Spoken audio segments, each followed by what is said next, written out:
एक पल के लिए इमेजिन कीजिए, एक नन्हा बच्चा इतना छोटा पैदा हुआ कि वो एक क्वार्ट मग में फिट हो सकता था। ये थे आइजैक न्यूटन, जिनका जन्म 1642 की एक ठंडी क्रिसमस के दिन हुआ था, इंग्लैंड के वुल्सथॉर्प नाम के एक छोटे से गांव में। उनके पिता, जिनका नाम भी आइजैक था, उनके जन्म से 3 महीने पहले ही गुजर गए थे और उनकी मां हन्ना को उन्हें अकेले पालना पड़ा था। उस समय की दुनिया बहुत अलग थी, रहस्य और अनसुलझे सवालों से भरी हुई। कोई अंदाजा भी नहीं लगा सकता था कि यह नाजुक बच्चा एक दिन ब्रह्मांड के कुछ सबसे बड़े सवालों के जवाब देगा, हमारे आसपास की हर चीज को देखने का तरीका हमेशा के लिए बदल देगा और इतिहास के सबसे फेमस साइंटिस्ट्स में से एक बन जाएगा। छोटे आइजैक के लिए लाइफ आसान नहीं थी। जब वो सिर्फ 3 साल के थे, उनकी मां ने दूसरी शादी कर ली और पास के गांव में चली गईं, उन्हें उनकी दादी की देखभाल में छोड़ दिया। इस सेपरेशन ने उन्हें एक शांत और विचारशील लड़का बना दिया, जो अक्सर अपने ही विचारों और आइडियाज की दुनिया में खोया रहता था। उन्हें दूसरे बच्चों के साथ खेलने की बजाय अकेले टाइम बिताना पसंद था। वो दोस्ती नहीं बना रहे थे, बल्कि वो चीजें बना रहे थे। उनके छोटे हाथ हमेशा कॉम्प्लिकेटेड मॉडल्स बनाने में बिजी रहते थे, जैसे एक छोटी पवन चक्की जो वाकई आटा पीस सकती थी, जिसे एक छोटे चूहे से चलाया जाता था, जिसे उन्होंने एक पहिए पर दौड़ने के लिए ट्रेन किया था। यह दिखाता है कि बचपन में भी उनका दिमाग एक इंजीनियर की तरह काम कर रहा था, हमेशा ऑब्जर्व करता, सोचता और बनाता था। ग्रैंथम के द किंग्स स्कूल में उनके शुरुआती स्कूल के दिन पहले तो खास नहीं थे। वो टॉप स्टूडेंट नहीं थे और अक्सर डिस्ट्रैक्टेड लगते थे। उनका दिमाग क्लास में पढ़ाए जा रहे लेसन से बहुत दूर भटकता रहता था। हालांकि एक स्कूल के बुली के साथ कॉन्फ्रंटेशन ने उनमें एक चेंज ला दिया। आइजैक ने तय किया कि वो सिर्फ फिजिकली सुपीरियर नहीं होंगे, बल्कि इंटेलेक्चुअली भी सुपीरियर होंगे। उन्होंने एक नए डिटर्मिनेशन के साथ स्टडी करना शुरू किया और जल्दी ही अपनी क्लास में टॉप पर आ गए। इसी टाइम के दौरान उनकी असली जीनियस चमकने लगी, न सिर्फ उनकी स्टडीज में, बल्कि उनके आसपास की दुनिया के बारे में उनकी इनक्रेडिबल क्यूरियोसिटी में भी। वो अपनी नोटबुक्स को सवालों और ऑब्जर्वेशंस से भर देते थे। उनकी मां की उनके लिए एक अलग प्लान थी। वो चाहती थी कि वो एक किसान बने और फैमिली एस्टेट को मैनेज करे जैसे उनके पिता करते थे। तो 17 साल की उम्र में उन्होंने उन्हें स्कूल से वापस बुला लिया ताकि वो काम सीख सके। लेकिन आइजैक का दिल खेतों में नहीं था, वो उनकी किताबों और उनके एक्सपेरिमेंट्स में था। उन्हें खेती बहुत बोरिंग लगती थी और वो अक्सर पढ़ने या पेड़ के नीचे एक कॉम्प्लेक्स मैथ प्रॉब्लम सॉल्व करने के लिए चुपके से निकल जाते थे, जबकि भेड़ें भटक जाती थी। लेकिन उनके अंकल और उनके फॉर्मर हेडमास्टर ने उनकी बहुत ज्यादा पोटेंशियल को देखा। उन्होंने उनकी मां को कन्विंस किया कि आइजैक की असली कॉलिंग खेत में नहीं, बल्कि एक यूनिवर्सिटी में थी, जहां उनका ब्रिलियंट माइंड वाकई में तरक्की कर सकता था। 1661 में आइजैक न्यूटन ने कैम्ब्रिज यूनिवर्सिटी के ट्रिनिटी कॉलेज के गेट्स से एंट्री की। ये उनकी लाइफ में एक नए चैप्टर की शुरुआत थी, एक ऐसी दुनिया जो नॉलेज, किताबों और अपने टाइम के सबसे महान माइंड से भरी हुई थी। उन्होंने एक सबसाइजर के रूप में शुरुआत की, एक ऐसा स्टूडेंट जो अपनी एजुकेशन का खर्चा निकालने के लिए अमीर स्टूडेंट्स के लिए नौकर का काम करता था। इन मामूली शुरुआत के बावजूद उन्होंने खुद को अपनी स्टडीज में डुबो दिया। अरस्तु, केपलर और गैलीलियो जैसे महान थिंकर्स के काम को पढ़ा। वो सिर्फ पढ़ नहीं रहे थे, वो हर चीज पर सवाल उठा रहे थे। उन्होंने सर्टेन फिलोसॉफिकल क्वेश्चंस नाम की एक स्पेशल नोटबुक रखी थी, जिसमें उन्होंने उन सभी चीजों को लिखा था जिन्हें वो नेचर, लाइट और मोशन के बारे में समझना चाहते थे। एक अजीब और अनएक्सपेक्टेड इवेंट ने सब कुछ बदल दिया। 1665 में ग्रेट प्लेग नाम की एक भयानक बीमारी पूरे इंग्लैंड में फैल गई, जिससे कैम्ब्रिज यूनिवर्सिटी को अपने दरवाजे बंद करने पड़े। न्यूटन को लगभग 2 साल के लिए अपने बचपन के घर वुल्सथॉर्प वापस लौटना पड़ा। कई लोगों के लिए ये एक झटका होता, इंतजार का एक लंबा और बोरिंग पीरियड। लेकिन आइजैक के लिए ये 2 साल उनकी पूरी लाइफ का सबसे क्रिएटिव और प्रोडक्टिव टाइम बन गए। यूनिवर्सिटी के स्ट्रक्चर्ड लाइफ से दूर उनका दिमाग नेचुरल वर्ल्ड के सबसे गहरे मिस्टरीजों को घूमने और एक्सप्लोर करने के लिए फ्री था। उन्होंने बाद में इस पीरियड को अपना एनस मिराबिलिस या ईयर ऑफ वंडर्स कहा, क्योंकि उन्होंने जो इनक्रेडिबल ब्रेक थ्रूज किए थे। घर पर इसी टाइम के दौरान सेब के गिरने की फेम्स कहानी होने की बात कही जाती है। एक दिन अपने गार्डन में बैठे हुए उन्होंने एक सेब को पेड़ से गिरते हुए देखा। इस सिंपल इवेंट ने उनके ब्रिलियंट माइंड में एक गहरा सवाल पैदा किया।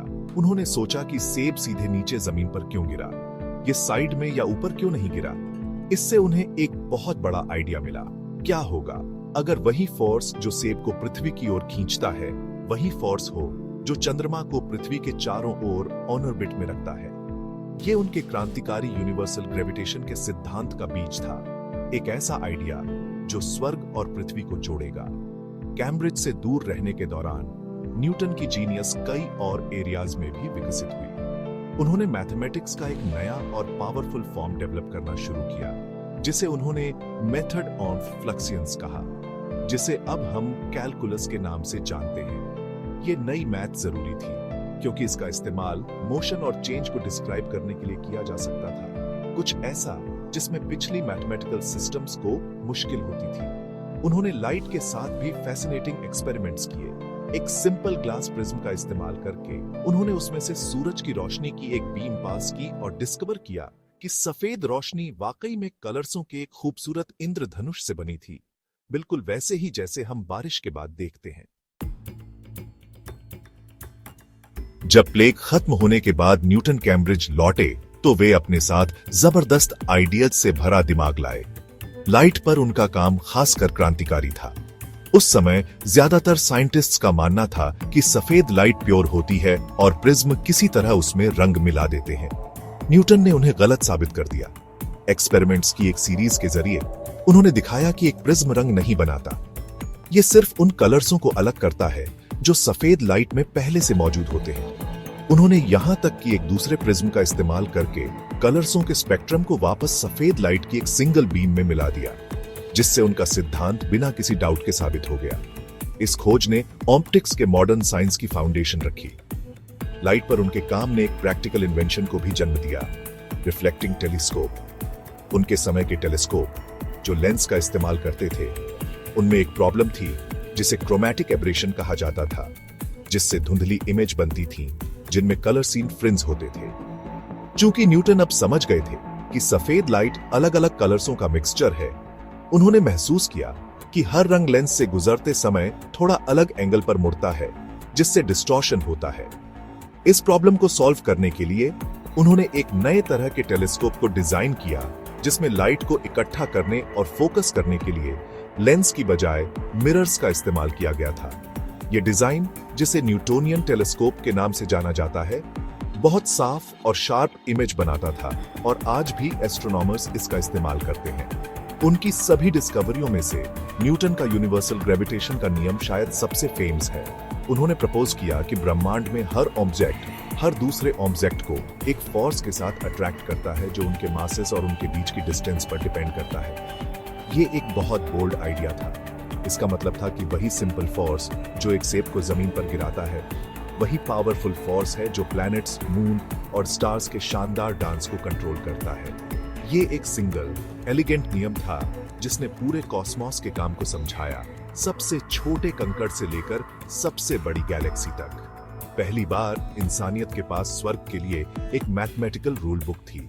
1627 में न्यूटन ने अपने आइडियाज को सबसे इंपॉर्टेंट साइंटिफिक बुक्स में से एक, फिलोसॉफी नेचुरलिस प्रिंसिपिया मैथमेटिका या बस प्रिंसिपिया में पब्लिश किया। इस मास्टरपीस में उन्होंने न केवल अपने यूनिवर्सल ग्रेविटेशन के नियम को प्रेजेंट किया, बल्कि मोशन के अपने 3 नियमों को भी बताया। ये नियम बताते हैं कि ऑब्जेक्ट्स कैसे मूव करते हैं और एक दूसरे के साथ इंटरैक्ट करते हैं। पहला नियम कहता है कि एक ऑब्जेक्ट तब तक स्थिर रहेगा या सीधी लाइन में चलता रहेगा जब तक कि उस पर कोई फोर्स एक्ट न करे। दूसरा बताता है कि फोर्स, मास और एक्सेलरेशन कैसे रिलेटेड है। तीसरा, एक्शन और रिएक्शन का फेमस नियम कहता है कि हर एक्शन के लिए एक इक्वल और ऑपोजिट रिएक्शन होता है। ये नियम सदियों तक क्लासिकल फिजिक्स की फाउंडेशन बन गए। आइजैक न्यूटन की अचीवमेंट्स पर किसी का ध्यान नहीं गया। वो इंग्लैंड और पूरे यूरोप में एक सेलिब्रेटेड फिगर बन गए। साइंस में अपने इनक्रेडिबल कंट्रीब्यूशंस के लिए फेम और रिस्पेक्ट हासिल की।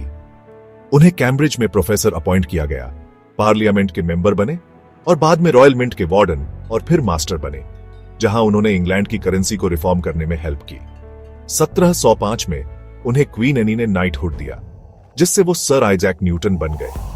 वो इस तरह से सम्मानित होने वाले पहले साइंटिस्ट थे जो उनके काम की वैल्यू का एक सबूत था। उनकी लाइफ ने दिखाया कि एक क्यूरियस माइंड भले ही एक मामूली बैकग्राउंड से हो, सबसे बड़ी ऊंचाइयों तक पहुंच सकता है। आज हम जिस दुनिया में रहते हैं उस पर न्यूटन के काम का असर बहुत ज्यादा है। इसे cannot be under estimated. Motion और ग्रेविटी के उनके नियम मॉडर्न इंजीनियरिंग की फाउंडेशन है। वे हमें सेफ ब्रिज और ऊंची स्काई स्क्रैपर्स बनाने, सैटेलाइट्स को ऑन ऑर्बिट में लॉन्च करने और मंगल और उससे आगे के प्लैनेट्स की यात्रा करने वाले स्पेसक्राफ्ट के पाथ्स की एक्यूरेटली प्रेडिक्ट करने की परमिशन देते हैं। हर बार जब आप एक रॉकेट को आसमान में उड़ते हुए देखते हैं या रास्ता डिस्कवर करने के लिए जीपीएस का इस्तेमाल करते हैं, तो आप न्यूटन के सदियों पुराने प्रिंसिपल्स के प्रैक्टिकल एप्लीकेशन को देख रहे होते हैं।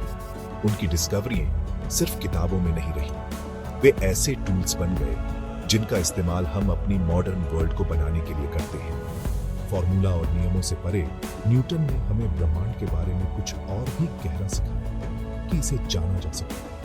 उन्होंने दिखाया कि दुनिया एक अराजक और अनप्रेडिक्टेबल जगह नहीं है, बल्कि लॉजिकल, कंसिस्टेंट और मैथमेटिकल नियमों से कंट्रोल होती है।